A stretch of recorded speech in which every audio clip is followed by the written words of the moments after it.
Hey, what's up, DLLS Mavs Nation? It's your man, Kevin Gray, alongside Mavericks analyst Bobby Carella. We, of course, are DLLS Mavs. Really appreciate you joining us here on our emergency podcast. The breaking news for the Dallas Mavericks ahead of their game tonight with the Minnesota Timberwolves is that their center, their sophomore sensation, Dereck Lively II, has sustained a small fracture in his foot and is expected to miss the next 2 to 3 months.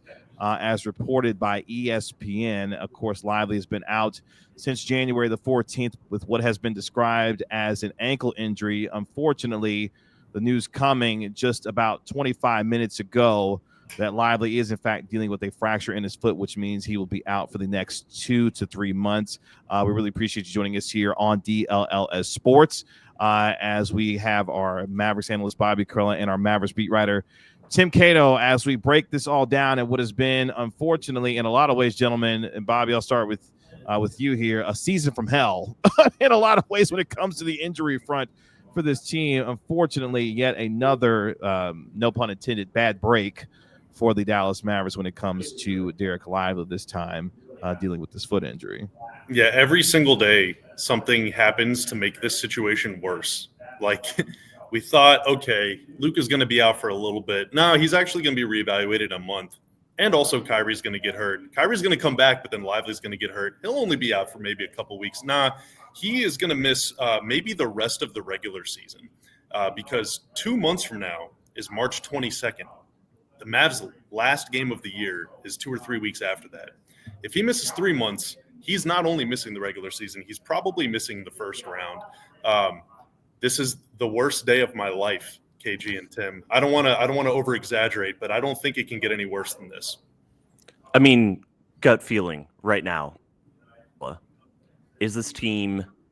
I guess the question is this. The question is not like, oh my God, are you going to go tank? Like everybody's thought is going to be like, are you going to lose games? Are you going to tank all this? That's not the right way to phrase that question. You start with this. Is it realistic for the Dallas Mavericks to make a championship run this season? Is there any realistic hope right now that you see for Lively to come back near or, in the first round, Dallas during this time? And again, one thing to remember is that Dallas might be a play-in team. So that means Dereck Lively might miss play-in games that you could just lose, especially if you have one and done, if you got to win 2 to get in. Like, that's a possibility. So do you see any scenario where Dallas can put things together in the right time when Luka is back, when Kyrie is, dealing with his back injury, but, playing most of the games without Lively, and likely in this scenario with a move at the deadline? But does that scenario exist? No. No.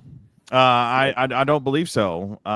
We have seen the importance of Dereck Lively when he has been on the floor, the difference that he makes offensively, but more so defensively. And with this team and the way that they go about running pick and roll, obviously the lob threat that Dereck Lively is, he is the best center to give you a chance to run as efficient of a defense and an offense as you want.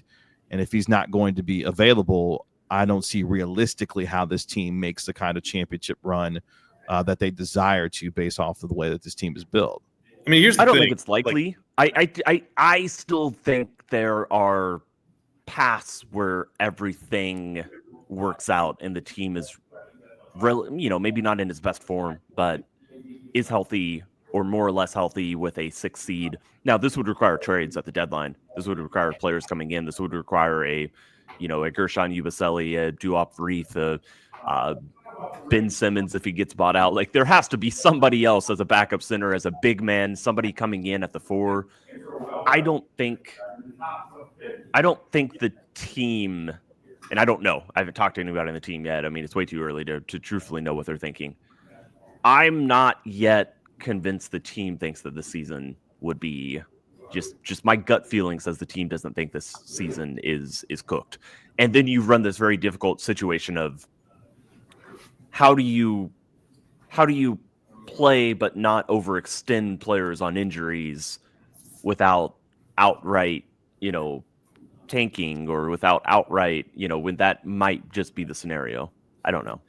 The problem is that they don't just need a backup center; they need a starting center because Gafford just is not a starting center. He's not. He does not align with the way that they want to play. The way they want to play is with Dereck Lively at the 5, a switchable big that can run the floor, that can rebound the ball. Their rim protection numbers are not really good when Gafford is on the floor. Their rebounding numbers are terrible when Gafford is on the floor, and they have to play a very inflexible scheme because Gafford is not a switching big. He's just not. He's a drop big, and that is not the way to defend in order to win a title. Like, you're not beating OKC playing that way. You're not beating the Celtics playing that way. We have evidence of that. Gafford was the second best big on the team by a mile all throughout last playoff run, even against teams like the Wolves and Clippers that had non-shooting bigs.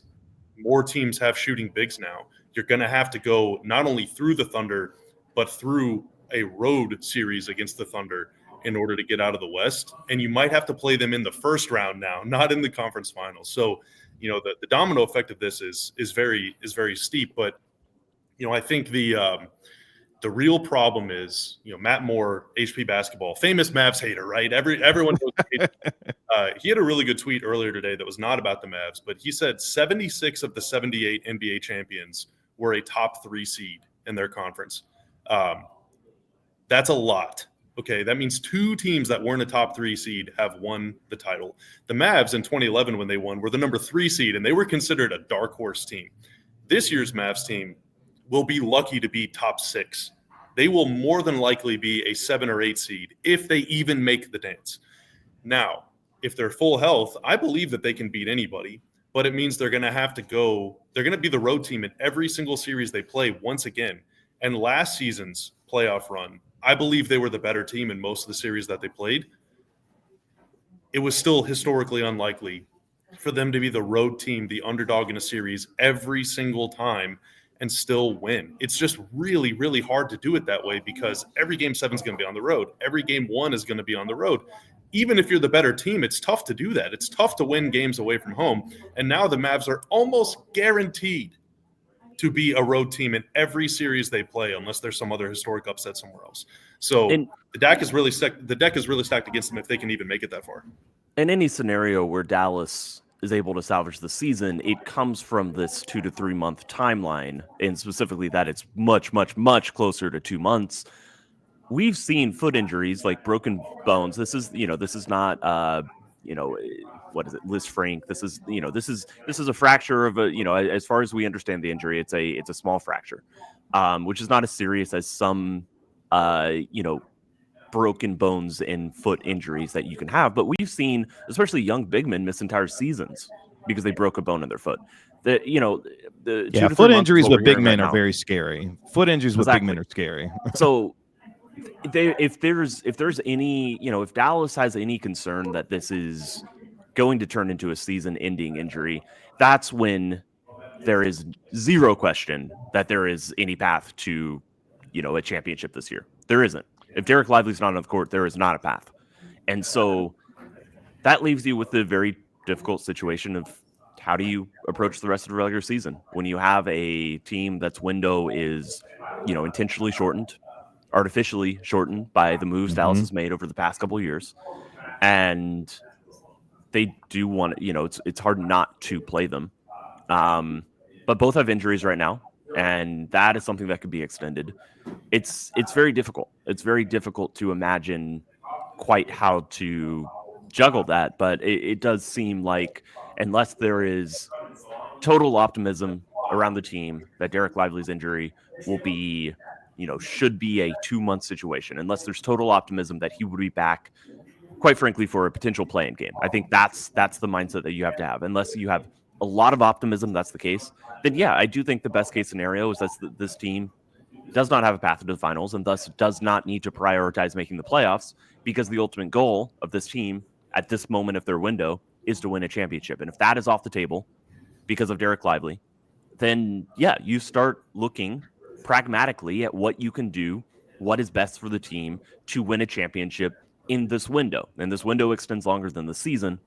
It doesn't extend much longer, but it does extend longer than this season.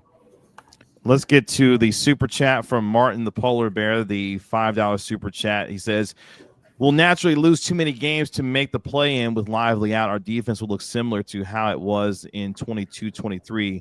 Got to keep our pick. Well, I guess the good news in some ways, well, I guess I'm thinking about 21-22 when they went to the Western Conference Finals, so not necessarily 22-23. I was trying to find some copium there. I couldn't find it. My bad, Martin. There's nothing there. My bad. It's funny that comment has been brought up because, ironically, this morning – I was looking at NBA Tankathon, which, my gosh, the fact that I'm looking at NBA Tankathon when we are, 43 games of the season is kind of wild. But, of course, there are 14 lottery picks, okay? Right now, Minnesota, who the Mavericks played tonight, is 22-21. They are currently right now 14th when you look at NBA Tankathon at 22-21. The Mavericks sit right now at 19 at 23-20. So they're one game out of it in terms of the loss column. There will be natural conversations, gentlemen, about where this team's direction will be relative to what is a loaded draft class in 2025. And Tim, to your point about being pragmatic about the approach of this team, not just for this year, but for the future, there is a potential quote unquote natural path, if you will, to what would be the NBA lottery.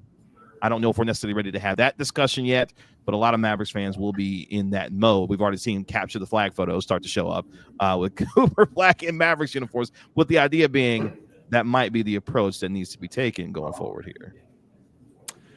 Yeah, but it's, Dallas is still going to win games. I mean, the idea that, yes, I mean, if they miss the playoffs, they would have a chance to be number one. The idea, obviously, is much more. Oh, I'm not saying they're going to be number one. I'm just saying the right. being in the lottery is there. I mean, I think I think that it's realistic to look at this Dallas Mavericks team and say already that it was going to be very difficult for them to win the championship without one more piece, one more addition, maybe two more additions. That's something I have done on this show, at times. I do think that this team is a little bit light when it comes to perimeter defending, is a little bit light when it comes to, having 5 players you absolutely trust to be on the floor to close games. 4, yes, but that 5th player has been missing a little bit. It's really hard to know who it is, and it might not be somebody on the roster. So if you already had some questions about this team and whether they had the ability to, win a championship, I don't think Dallas, maybe they had some doubts, but I would have said fully healthy that this team had a chance to win the championship, but maybe they would need to go into the summer and reload and come back, and then the situation, they would be able to finally add the, whatever small things they were missing that would kind of bridge the gap from them to, the absolute contenders in this league. And so maybe it's something that happens in the draft, or maybe it's something that having a lottery pick that you could trade gets you closer to being able to fill that absence on the roster. So all of that is nice and good. But what do you do when Luka's ready to come back? What do you do when Kyrie Irving is still playing through his back injury? Yeah, I mean they're not gonna be like, oh well, time to fold up the tents right now. It's just not gonna happen. That's not realistic. It's not practical.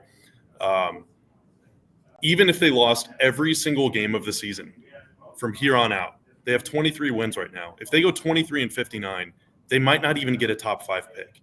There are a lot of atrociously bad teams in the league. The Mavs are currently 8 games ahead of Philly, and Philly is 8th right now. So, it's just not going to happen. You could lose a ton of games and still not even get a top 10 pick. And so that is even worse, because then you're just signaling to everybody, we don't give an F, and it's not even going to help you. It's just not going to happen. So any sort of philosophical, intentional front office driven decision to pack it in is not going to happen until mid to late March. Yeah, in the interim, 2 years ago they tanked for 2 games. Yeah, everything else was organic tanking. They were just that bad of a roster, and they had a lot that went very unfortunate that season. Yeah, no, this team is better than that team for sure. Right. I'm not sure now with Lively out. I'm not sure how much better it is, but it's definitely better. And their schedule does get pretty soft here in the next couple of weeks, around the time that we expect Luka to get back. So there is a chance they're going to mount some sort of push. I think that right now, with the way that this organization is set up, it just doesn't make any sense to just lose. It just doesn't. And if the prognosis is closer to 2 months than 3, then you get Lively back for April, and maybe you can get him into shape before any sort of play-in or first-round series as the 5 or the 6 seed. So it's possible. I don't think that they're going to use this injury to inform any other moves that they're going to make. There's no point in going out to trade for a starting caliber center because you already have one, unless the player that you're going to trade for that starting caliber center is Dereck Lively. But I don't think that's going to happen. I'm not sure that that's not going to happen, but I don't think that's going to happen. I think that they wouldn't go trade for a center, but would you go trade for an upgraded backup for, a upgrade to Maxey, who is somebody who can also, since Lively's going to be out, be forced into duty as a backline. You wouldn't trade for a player who couldn't share the floor with, you wouldn't prioritize players, that might come up in the buyout market that are not players who couldn't, who you couldn't play next to Dereck Lively. But if Dallas is trying to salvage the season, it does put a lot more emphasis on the idea that you have to have a much better backup for than what the team has right now. That was the case before, though. I mean, it's even more so now. It's just the problem is, this team, the way it's built, is not built to defend the way that they do when Gafford is on the floor. First off, it's not conducive to winning, and that's no slight to Gafford. It's just the limitations of his body. He's just not quick enough to switch and guard guards. They're not built to defend that way, and also that way is not conducive to winning.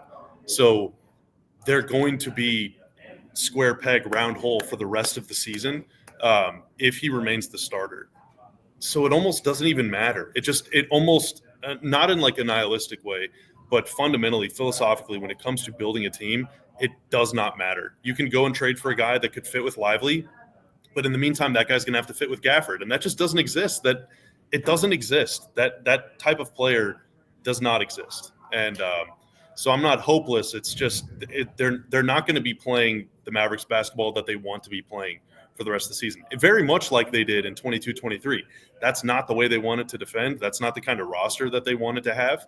But it's what they ended up with, and it looked disgusting for a lot of the season. And that's unfortunately, I think our hopes of the Mavs finishing even top half, let alone top 10 in defensive rating, died about 10 minutes ago.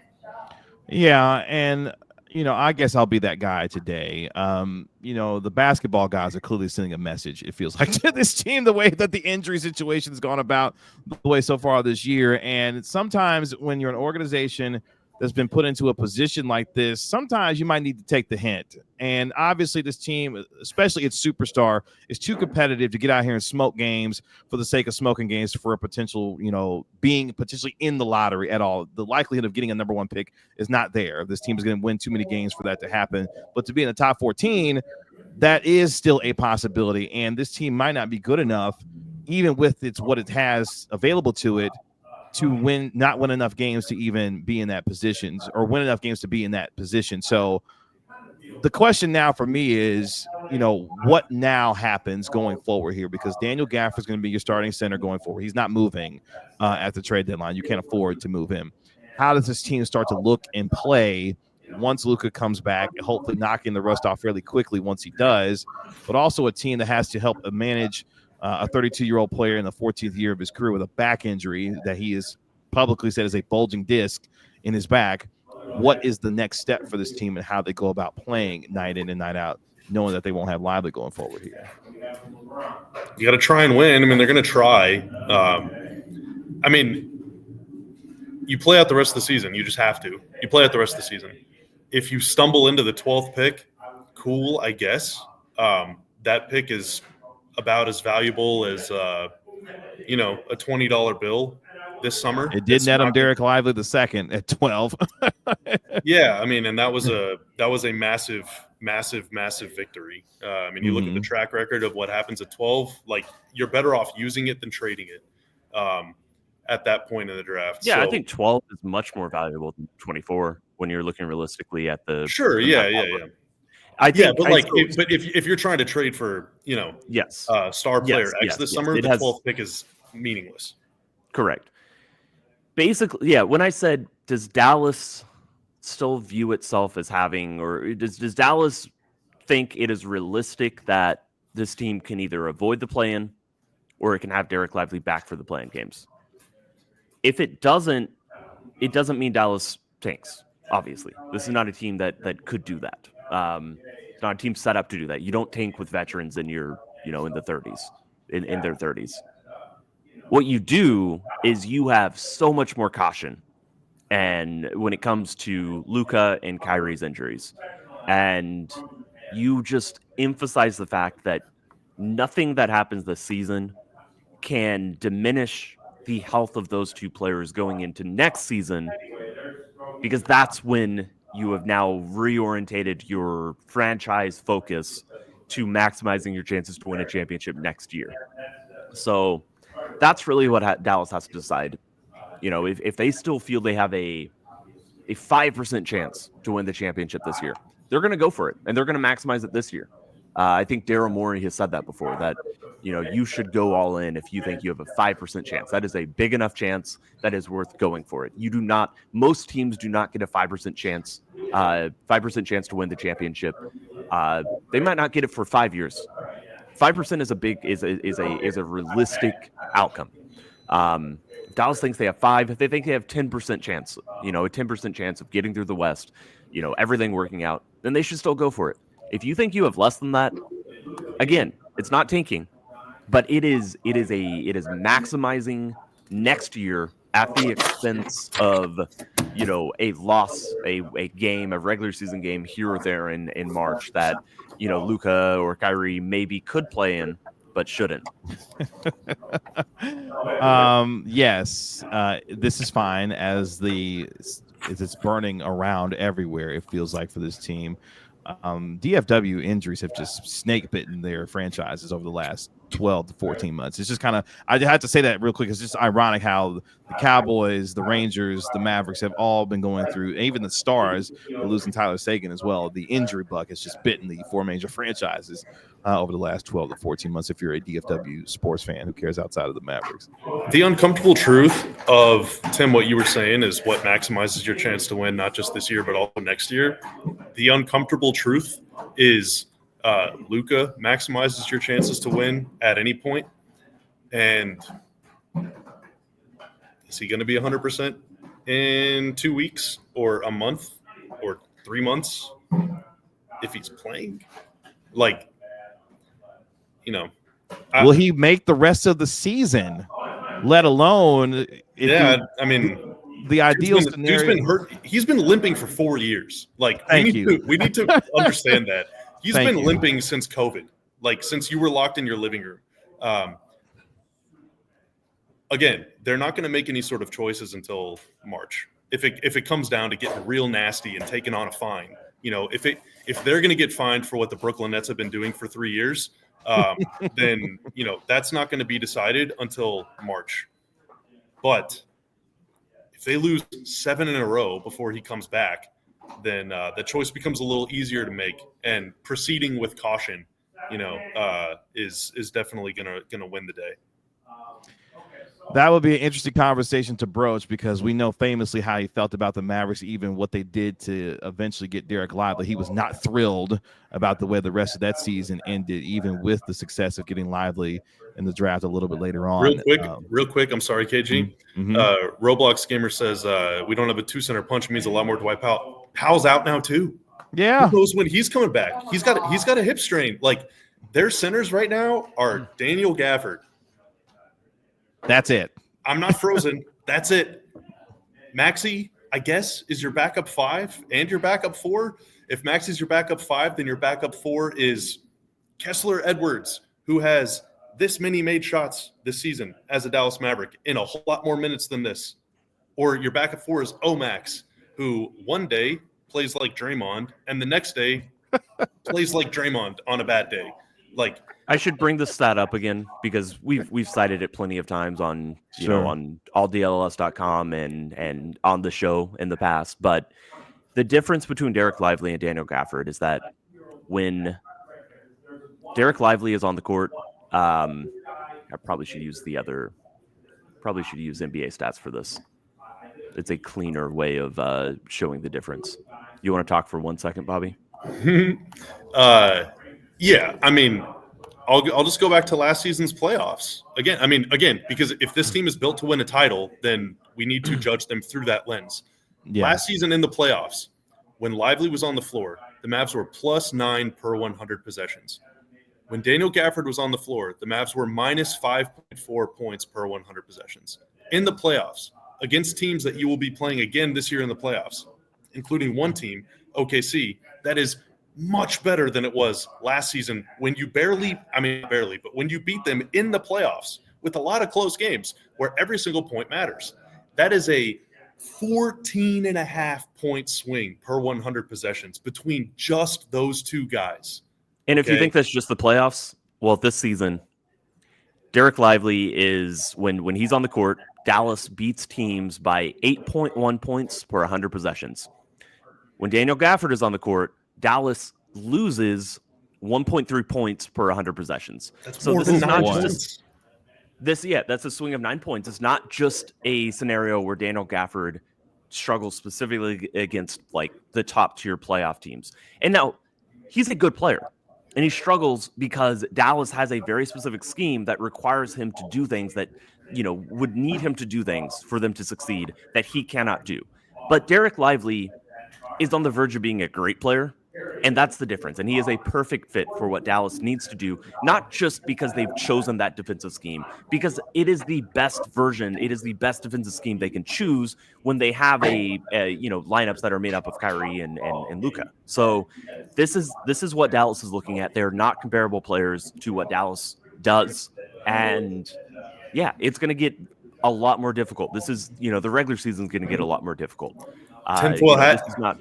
Yeah. Can I do a tinfoil hat moment and do some reckless speculation? Did you just shorten reckless speculation? I did. That's a lot of people say that. No, they do not. It's a new thing. I'll take credit for that. Recky Specky. Do not. A little Recky Specky, since our guy Mark Stein isn't here to say, don't you do that. That is so dumb, Bobby. Don't say that. If we understand that the Mavs are worse with Gafford on the floor than Lively on the floor, if we also accept that it does not make sense to pay a backup center $13 to $14 million, if we also accept that the Mavs likely are not going to make the playoffs at this point, and if we likely expect that what that means is that at some point Luka and Kyrie won't be playing. Come here. Should the Mavs just trade Gafford for somebody that's hurt right now that could help them win next season that plays in New Orleans? That trading for him yesterday might not have made as much sense, but trading for him now, maybe even overpaying for him now, makes a lot more sense. So you willing to smoke away the 2 first-round picks you got to go get a guy who's got a torn labrum right now? If you trade Gafford and your 2025 first-round pick for a guy that is about to not play at all either, maybe that's enough because that 2025 pick becomes pretty good. That's so much Recky Specky. I'm just saying, but that's like, okay. I got the idea from, I want to find the comment from Andrew Cause, diehard Andrew, by the way. Why not trade Gafford for a player more similar to Lively if he doesn't fit what Dallas wants to do? If Gafford doesn't fit what you want to do and you're already going to lose, then maybe just trade for a guy that'll help you win next year. And that's right. Kind of the player that's more similar to Dereck Lively. Whispering part, yes. The player more similar to Dereck Lively isn't really going to be a center, because there's like 7 centers in the league who replicate essentially what Dereck Lively does, and all of them are so valuable that they are paid and they are played as starting centers, as 30 minutes per game centers or more. And so Dallas isn't, there are not players who, you're not going to go find a better backup center realistically. Someone who fits the style better than what than Daniel Gafford. Daniel Gafford is the prototype backup center because he doesn't scale up to starting center. So yeah, that's important. Yeah. Like Kevin asked, it's crazy the hate you guys have for Gafford. It's not hate. I mean, it's just reality. Like, it's really hard to argue with a 15-point swing in the playoffs between Lively and Gafford. And again, it's not because Gafford is bad. It's because Lively is that good. That's what makes this such a bummer. That's why we're doing an emergency pod about it, because like he fits the way they want to defend. He's 20. He makes 1/3 of the money, and he's got enormous upside. He's already this good, and he could become even better with more playing time. Gafford at this point in his career kind of is what he is.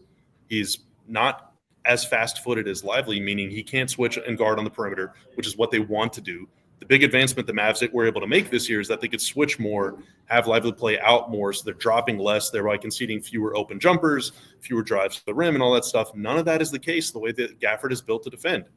It just is what it is. This isn't me dumping on the guy. It's just the reality. And eye test and stats both back it up. It's just that's how it is. When you play drop, you defend worse, you rebound less, you force fewer turnovers. All of those things are true. Like, it's just that them's the breaks, you know? Yeah, and this isn't just about counting numbers. This isn't about career highs of 7 blocks and 31 points. Like, we're talking about philosophically how this team wants to play night in and night out. Gafford does not play the style that the Mavericks want to play night in and night out defensively, especially to increase their ceiling. Of course, the Mavericks take on the Minnesota Timberwolves tonight, and for the two of you, when it comes to the injury report, it is quite lengthy going into tonight's game. Now, of course, with the news of Dereck Lively being out, Luka Doncic obviously is out, Dante Exum remains out, Quentin Grimes remains questionable. He's dealing with back spasms. Jaden Hardy, he's out again as he's dealing with the right ankle sprain. We know the status now of Dereck Lively II. Najee Marshall is questionable tonight with illness again. So we will see if he plays tonight. Dwight Powell's out. How is he sick again? Look, I don't even want to laugh Get at that man some white blood cells. Yeah, because it's getting a little frightening. I'm not gonna lie to you. And then Klay Thompson is also questionable tonight with a left ankle sprain. So it already low key felt like they were about to smoke tonight's game again against the Minnesota Timberwolves to try to prepare to take on the Oklahoma City Thunder on the second night of a back-to-back. It gets that much more difficult, obviously, with the news that Dereck Lively is going to be out. So there's a lot. Fascinated to figure out when this was found out, because Dereck Lively was listed as questionable also. He has been listed questionable since, the last few games with the ankle sprain. Of course, he's been out since January the 14th. But yeah, to your point, he's been listed as questionable the last. He was listed as questionable this morning coming into the game, and then that's 3 right. hours later, it was announced he was going to be out 2 to 3 months. That's very interesting. Kid got pretty cryptic the other day, though, right? Didn't he say he's going to be out a while? He did say that he was a ways away from coming back, but again, that was on the basis of what we thought was an ankle sprain, not a broken foot. They probably, if I had to guess, I think they knew about it a couple days ago. I would tend to agree. They had a long weekend off in Dallas, and they probably knew. But that's kind of the lay of the land. He's also been walking around without a boot. That is not your typical reaction. Again, maybe this is one where it is in the part of the foot that just doesn't need that.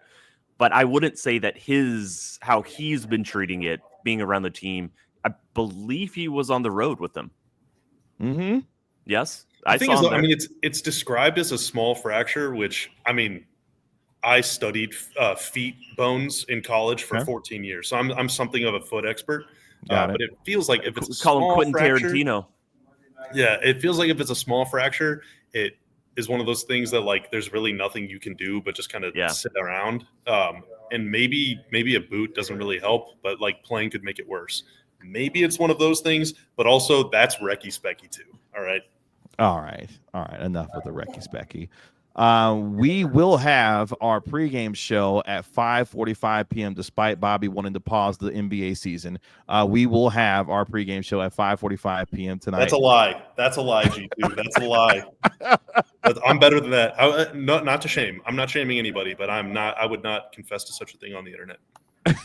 So join us at 5:45 p.m. tonight. We will have we will have a watch along tonight.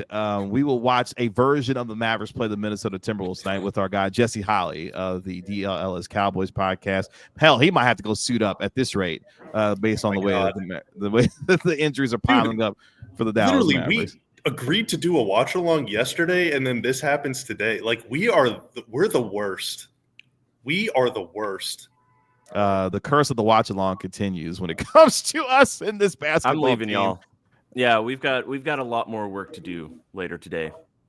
But we really appreciate you joining us here on the DLLS Mass Emergency Podcast. Again, the breaking news: Dereck Lively II expected to miss the next 2 to 3 months with a fracture in his foot, having been sidelined since January the 14th with the ankle injury.